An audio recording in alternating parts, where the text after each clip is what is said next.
এই থিমটা আসলে আমার খুব পছন্দের একটি থিম। প্রতিবার যখন এটা রিক্রিয়েট করি আমি খুব এনজয় করি।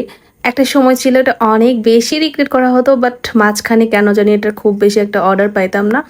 তো অনেক মাস পর, মাস না ঠিক প্রায় বছর খানিক পর, এই মাসে সেম মাসেই পরপর আমি 2টা সেম ডেকোরেশনের কেক রিক্রিয়েট করেছি আলহামদুলিল্লাহ। আর এটা আমি সব সময় খুব এনজয় করে রিক্রিয়েট করি, কারণ এই থিম আমার নিজেরই খুব বেশি পছন্দের, খুব এনজয় করি এই ডেকোরেশনগুলো রিক্রিয়েট করতে।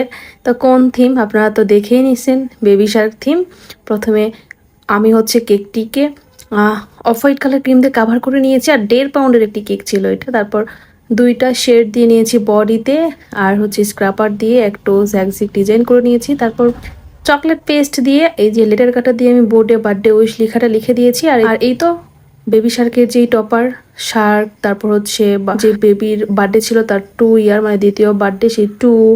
তারপর আরও আদার্স যেই হচ্ছে টপার্সগুলো ছিল আর কি, ঝিনুক, এগুলো সবগুলোই চকলেট পেস্ট দিয়ে বানানো। তো সবগুলোই আমি একটার পর একটা সেট করে নিলাম। আর তারপর লাস্টে হচ্ছে কিছু হোয়াইট কালার পার্ল দিয়ে নিয়েছি, মানে সুগার বল দিয়ে নিয়েছিলাম।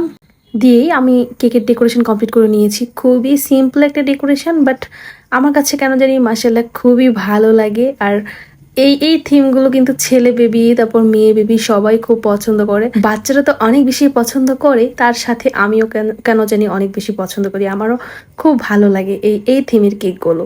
মানে এই বেবি শার্কের বিভিন্ন ডিজাইন কিন্তু হয়, আমার কাছে প্রত্যেকটা ডিজাইন ভালো লাগে, অনেক ভালো লাগে।